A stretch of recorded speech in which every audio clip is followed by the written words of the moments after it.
ఇక్కడ నుంచి ఇటు వెళ్తుంది శ్వాస. మన మనసు బయట ఉన్న మనసు లోపల శ్వాస మీద ధ్యాస పెట్టి గమనిస్తూ ఉంటుంది. గమనించడం మొదలుపెట్టినాక ఏం జరుగుతుందంటే ఈ శ్వాస కింద క్లీన్ చేసుకోవాలి. కింద ఏముంది, ఎక్కడ దాకా వెళ్తుంది శ్వాస? మన మూలాధార చక్రం దాకా వెళ్తుంది. మూలాధార చక్రం దాకా వెళ్ళినటువంటి శ్వాస ఏం జరుగుతుంది, అక్కడ నుంచి మనం మెల్లిమెల్లిగా బయట జ్ఞానాన్ని మాస్టర్ల ద్వారా వచ్చిన జ్ఞానాన్ని తెలుసుకుంటూ ఆ శ్వాసలోని మాధుర్యాన్ని గమనిస్తూ తేలిక చేసుకుంటూ మెల్లిమెల్లిగా ఆ శ్వాసని ఒక్కొక్క చక్రాన్ని జ్ఞానంతో క్లీన్ చేసుకుంటూ ఇక్కడ నిలబడిపోతుంది ఆజ్ఞా చక్రం దగ్గర. అప్పుడు మనకు శ్వాస ఉందో లేదో తెలియదు, అప్పుడు భయపడతాం మనం. కానీ మనకి ఆల్రెడీ జ్ఞానం ఇచ్చి ఉంటారుగా, శ్వాస గురు మధ్యంలో నిలిచిపోతుంది జ్యోతి రూపంలో. అప్పుడు దాకా మన మనసు, మన దృష్టి, మన గమనిక ఎక్కడుంది? మన దృష్టి ఏమో రెండు కనుబొమ్మల మధ్య ఉంది, మన మనసు ఏమో శ్వాస మీద ఉంది. దృష్టి అక్కడ ఉంది, మనసు శ్వాస మీద ఉందని గమనిస్తూ ఉంది గమనిక, ఎరుక. ఆ ఎరుకతో ఇక్కడ దాకా వచ్చింది, ఇక్కడ ఆగిపోయిందని గమనించడంతో ఈ మూడు ఏకమైన ఇక్కడ మూడు శక్తులు ఏకమైన తర్వాత ఇక్కడ జ్ఞాననేత్రం అనేది అనుకరించింది. ఈ జ్ఞాననేత్రం అనుకరించిన తర్వాత ఇక్కడి నుంచి ఇక్కడికి ప్రయాణం ఉంటుంది.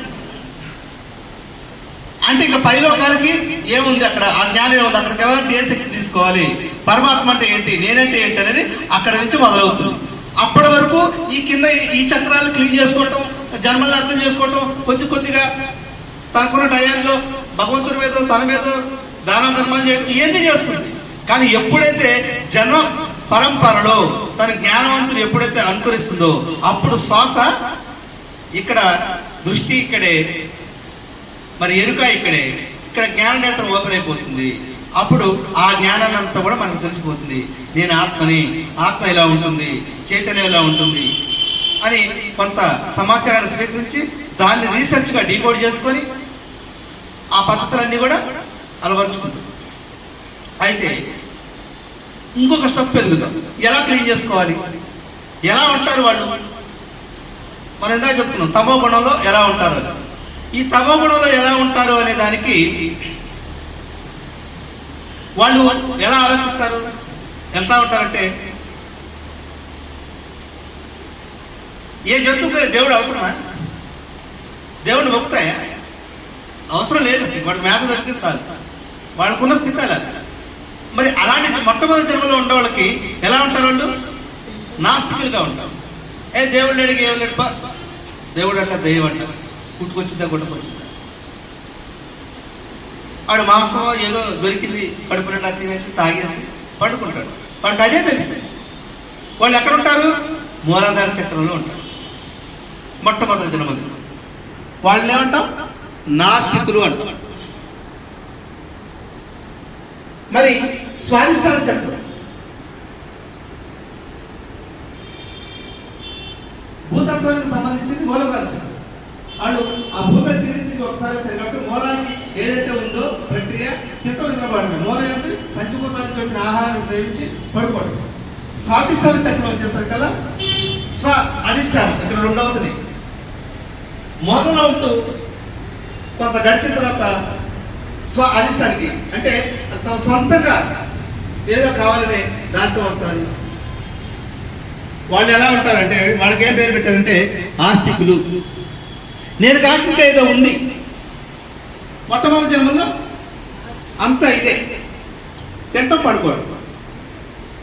రెండో చక్రానికి వచ్చేసరికల్లా వాడి స్థితిలో ఎలా ఉంటారంటే ఆస్తికులు.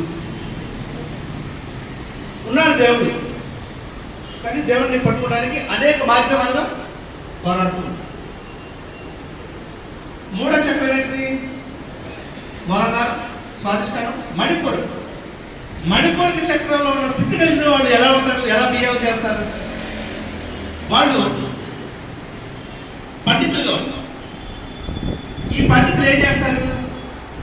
చక్కగా వల్ల వేస్తుంటారు. అన్నింటినీ చక్కని మాటలు ఉంటాయి. అసలు ఎంత అద్భుతంగా ఉంటాయి అంటే వెంటనే కాలు పట్టేసుకోవాలి, సరెండర్ అయిపోవాలంటే అంత గొప్పగా ఉంటాయి. దగ్గర మణిపూరకం లోపల దొల్ల ఉంటుంది. వాడు ప్రాక్టీస్ లేదు. వాళ్ళు పట్టుకున్నటువంటి పుస్తక జ్ఞానం కావచ్చు, వాళ్ళు తెలుసుకున్న జ్ఞానం, వినికిడి జ్ఞానం కావచ్చు, వాళ్ళు అద్భుతంగా చేయగలరు. వాళ్ళంతా మణిపూరక చక్రానికి సంబంధించి చాలా అద్భుతంగా కనిపిస్తారు. మరి మూలాధారం స్వాధిష్టాన వాళ్ళకి ఆ పైన ఉన్నాడు అద్భుతంగా కారణానికి ఏం చేస్తాడు? వాడు పై స్థాయి కదా. అందుకని మణిపూరక చక్రం ఉన్నాడు పాటించగలిగిన వాళ్ళు. తర్వాత 4వ చక్రం అనాహతం. అనాహతంలో ఉన్న వాళ్ళు ఎలా ఉంటారు? అనాహతం అంటే ఆలోచిస్తారు. అక్కడికి వచ్చి 4వ చక్రంలో ఉన్నవాడు ఆలోచిస్తాడు, ఏంటి నా పరిస్థితి అని ఆలోచిస్తారు. ఒక వైరాగ్యం వస్తుంది, ఇది ఎందుకు జరిగింది ఆలోచిస్తారు. వాళ్ళని వేదాంతులు అంటారు. వేదం మాట్లాడుతుంటారు. కర్మ జీవితం అంటే ఒక వేదాంతం మాట్లాడుతారు. వీళ్ళు వేదాంతులు అనాథ చక్రం దగ్గర ఉంటారు. అక్కడే తిరుగుతుంటారు, కిందకి పైకి కిందకి పైకి తిరుగుతుంటారు. మూలదేవుడికి వస్తారు, స్వాధిష్టానంలో కాసేపు ఉంటారు, మళ్ళీ మణిపూరంలోకి వస్తారు, అక్కడ జిగాలు అంటారు కాసేపు, మళ్ళీ అనాథలోకి వచ్చి ఆలోచిస్తుంటారు. ఇది చేసి ఉండాల్సింది కాదేమో, పైన భగవంతుడు అనేవాడు ఉన్నాడు, కర్మ వచ్చిందంటావా? ఇది ఎందుకు? ఈ వైరాగ్యంతో వేదాంతం తెలుసుకోవాలని ప్రయత్నం చేస్తారు. ఎక్కడ? 4వ చక్రంలో అనాథ చక్రం. ఇప్పుడు అనాథ చక్రం నుంచి విశుద్ధ చక్రానికి ఎదిగాడు. అనాథలో ఆలోచించాడు, నా పరిస్థితి ఏంటని అర్థమైంది. కర్మ సిద్ధాంతం కొద్దిగా అర్థమైంది. ఏది చేస్తే అదే పొందుతాం, నా జీవితానికి నేనే నాశనం చేసుకున్నాను, నా జీవితాన్ని నేనే పెంచుకోవాలి అనుకున్నప్పుడు వాళ్ళ స్థితి ఎలా ఉంటుందంటే విశుద్ధ చక్రంలోకి వస్తారు. ఈ విశుద్ధ చక్రంలో వాళ్ళు ఎలా ఉంటారంటే అన్నిటినీ గమనిస్తుంటారు. అయ్యో నేను మాంసం తినకూడదు, అక్కడ శుద్ధి చేసుకుంటాడు. విశుద్ధంలో శుద్ధి చేసుకుంటాడు. ప్రతిదీ నా వాక్కు పవిత్రంగా ఉండాలి. అక్కడ కూడా కొన్ని జన్మలు పడతాయి. వచ్చి రాంగ్లని ఏది చేయడు. ఇక్కడికి వచ్చిన మళ్ళీ ఇక్కడికి మూలధారానికి వస్తాడు, స్వాధిష్టానికి మణిపురానికి తిరుగుతూ ఉంటాడు. తిరుగుతూ ఇక్కడున్న జ్ఞానాన్ని వల్ల వేసుకుంటూ అక్కడ కర్మలను కడుక్కుంటూ విశుద్ధంలోకి వచ్చి ఇంకా చేయకూడదని అనుకుంటూ అక్కడ ప్రాసెస్ అంతా ఉంటుంది. ఇక్కడ విశుద్ధంలోకి వచ్చిన తర్వాత అప్పుడు శుభ్రంగా శ్వాస మీద ధ్యాస పెట్టి ఈ శ్వాస ద్వారా ఇప్పుడు వాడికి వెళ్ళాలి. ఇక్కడికి వెళ్ళాలంటే ఇక్కడ పంచభూతాలు అయిపోయినాయి. పంచభూతాలతో నిర్మించినటువంటి దేహ స్థితులు మరి తమోగుణ రజగుణ సత్వగుణ స్థాయిలు అన్ని అయిపోయినాయి. ఇక్కడ శుద్ధి అయిపోయినాయి అంతే. 4 దాటి 5లోకి వచ్చాడు, శుద్ధి అయిపోయినాయి. 5 నుంచి 6కి వెళ్ళాలి, సెన్స్ పెరుగుతుంది. ఇప్పుడు ఏం చేయాలి? శ్వాస మీద ధ్యాస ఇక్కడే ఉంది అది కదా. ఇక్కడ విశుద్ధం అయిపోయింది, ఇక్కడ చేరుకున్నాడు, ఇక్కడ శ్వాస అనే మార్గం చిక్కింది. ఇప్పుడు లోపలికి వెళ్తాడు. లోపలికి వెళ్ళి ఏం చేస్తాడంటే చక్కగా అవన్నీ గమనిస్తుంటాడు. శ్వాస దేవుడు పట్టుకుంటాడు, తన కర్మ సిద్ధాంతాన్ని క్లియర్ చేసుకున్న శక్తిని అబ్జర్వ్ చేసుకుంటాడు. ఇంకా మెట్టు ఎదుగుటానికి ట్రై చేస్తాడు. అక్కడే చేరుకుంటాడు, ఆజ్ఞ చేరుకుంటాడు.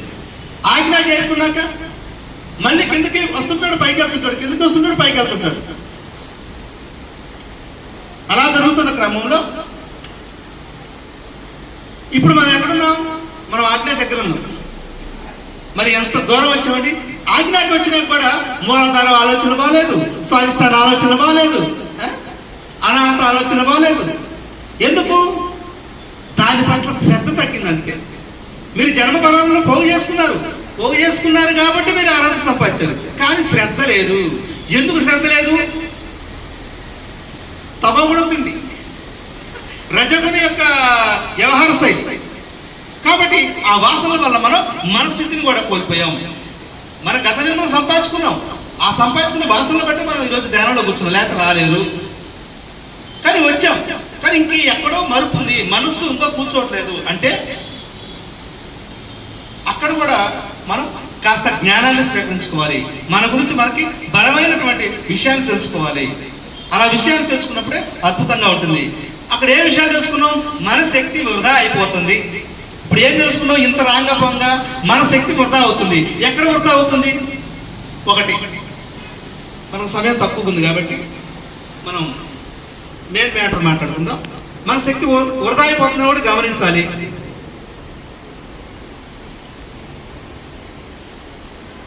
రెండవది మనం ఇక్కడి నుంచి ముక్తిని మోక్షాలు పొందాలంటే శక్తి కావాలి.